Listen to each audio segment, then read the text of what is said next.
So next we have, well, unfortunately, again, Bonnie Marcus, who is our next speaker, and she let me know in advance. I just really wanted her to share a story. So she knew in advance that today was not going to be a good day for her, but she's pre-recorded something for us.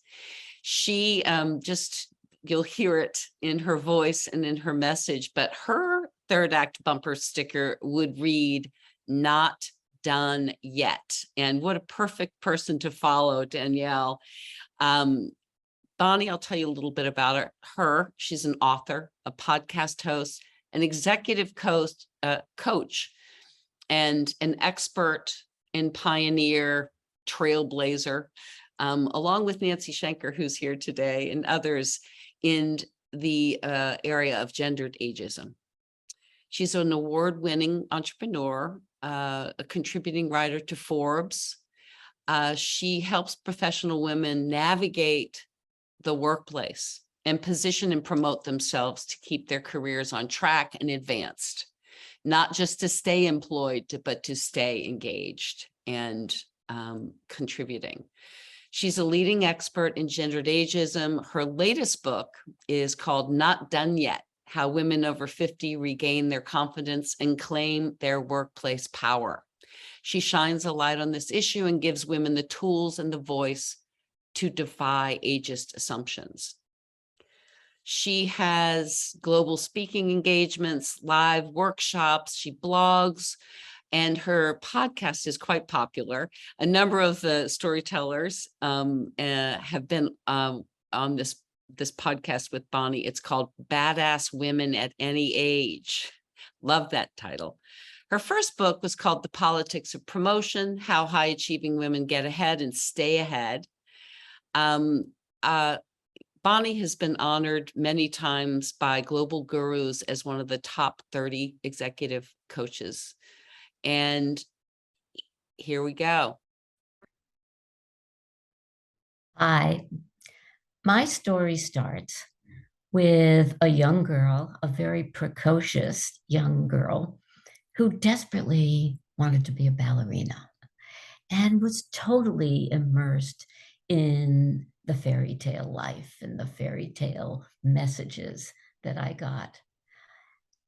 Going from that precocious little girl and evolving through a lot of wins and losses and stumbles and success and failures to a badass woman in midlife. But of course, the beginning really was all about fairy tales. So indulge me for a minute, because I am not a singer, but I think you'll be able to relate to this. Someday my prince will come, someday we'll meet again, and away to his castle we'll go and be happy forever, I know. How many of you watched Snow White, I think was that fairy tale, and really thought, wow, it's the prince. The prince is going to save me. The prince is going to make me happy. And I believed it. I mean, I bought that message hook, line, and sinker. But my prince didn't save me. After a few years of soul searching, I ended up leaving my marriage at 34 years old with 2 young children. Happiness wasn't there. But of course, that message was that happiness comes from the outside, right? Whether it's a prince or anything else, it's a gift that comes to you if you're lucky. And I have believed that for a good part of my life. So now I was divorced. I was a kindergarten teacher, and that wasn't going to pay the bills. So I answered an ad in a paper for a medical secretary. And I thought, that's good. That's a 9-to-5 job that will help me manage the kids and manage paying my bills. And I went in for the job, and they said, you're too qualified. You've got a master's degree. We can't hire you. And I was devastated. But 2 weeks later, they called me and said, we're opening up a joint venture with 30 physicians and a healthcare management company. And we'd like you to come interview to be the administrator? And I said, yeah. I mean, I had no business experience. I was not qualified at all. But I went to that interview and I ended up nailing it. I convinced them that I was the right person, even though I don't think I knew how to balance my checkbook at that time. Um, they hired me, they taught me the business, and in a year and a half, I was running 11 centers for them up and down the East Coast. That was my entree into business. And the reason I'm telling you that story is it really is a theme in my life, how doors would open or I kind of push them open and go through with all kinds of confidence, and really worry about the consequences later. Um, but I thought success and happiness didn't necessarily come with a man. I'm going to try career success. And so I climbed the corporate ladder. I ended up in the C-suite running a national company. But that turned out to be a bit of an empty goal. And I figured I'm still not really fulfilled. And of course, I still didn't really know who I was. I ended up leaving the corporate arena in 2007. I got certified as a coach and started my own business, which was called Women's Success Coaching at the time. And I had a mission. I saw so many women being passed over because they didn't know how to create visibility for themselves. And they didn't know how to create credibility. They didn't know how to promote themselves, position themselves. So that was my mission. And I started that coaching business in 2007, and I still enjoy coaching professional women. I started a website, I started a blog. Forbes reached out to me and said, we like your writing, come write for us. And so I have been writing for Forbes since 2011. I've been honored by global gurus 5 years in a row as one of the world's top 30 coaches. And I'm telling you this because it still didn't make me happy, because I still didn't really own who I was. In 2015, I wrote my first book, The Politics of Promotion. In 2020, in the middle of the pandemic, I published my second book, Not Done Yet: How Women Over 50 Regain Their Confidence and Claim Workplace Power. And I became really passionate, much of an advocate, in fact, a trailblazer for gendered ageism and how women are treated unfairly, especially as we age and show visible signs of aging. But I didn't realize, I have been looking for happiness definitely in all the wrong places. In 2019, I started my podcast, Badass Women at Any Age. And every week, I interview another woman who really owns her talent, owns who she is, and makes a difference in the world. And I'm so inspired by these women, but I have to tell you that after doing these interviews now for a couple of years, I realize I'm one of them. I'm a badass woman. And I started to own it. I started to realize that happiness and success wasn't something that was outside of myself, like the fairy tale messages that I got when I was younger.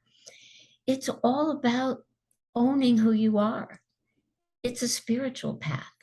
It's loving yourself and recognizing who you are, um, all the flaws, all the talent, all the wins that you've had, all the losses you've had, the sum total of who you are. And it's so, so empowering. And I realized I'm a badass. I left my marriage with 2 young children without any real career. I went from being a kindergarten teacher to CEO of a national company with no formal business training at all. I've published 2 books. I have 2 wonderful children who are successful on their own right, and 3 grandchildren who I absolutely adore. So yes, I own now that I am a writer. In fact, my newest challenge is to totally get out of my comfort zone and try writing a screenplay. And I know it's crazy, but it's going to be an animated film with an older woman as the superhero. Oh, yeah. And I have no idea really what I'm doing. But again, that theme of I'm going to try it.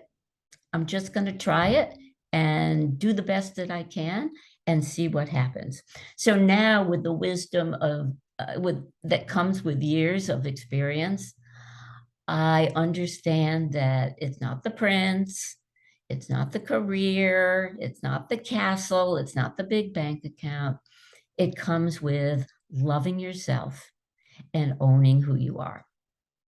So I just came back from a writing retreat where we had one exercise where we were to write about who we are. And so I want to read you the short poem that I wrote about I am.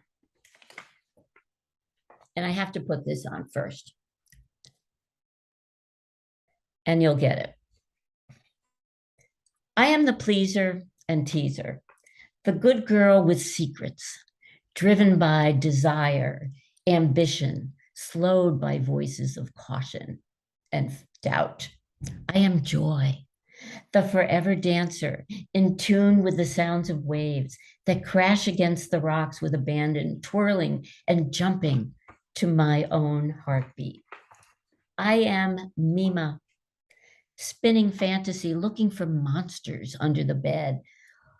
Who can make it to the corner first? And often letting him catch me. Waiting patiently for the next wave to rush ashore, crouched, hands on our knees, jumping up gleefully when overcome and soaked by its power. I am 4, and in a flash, 74. I am Lady Chatterley, present and proud of my body, physical, sensual. Thank you, Jane Fonda. From princess to badass who abandoned June Cleaver. The meditator who relishes in silence, secretly guarding her thoughts. The explorer who seeks new challenges without fear. I'm the old woman in the orange hat. Thank you. Thank you, Bonnie. I am so grateful for Bonnie sharing not only her story, but that amazing poem from princess to badass. Oh my gosh, keep that in mind, ladies.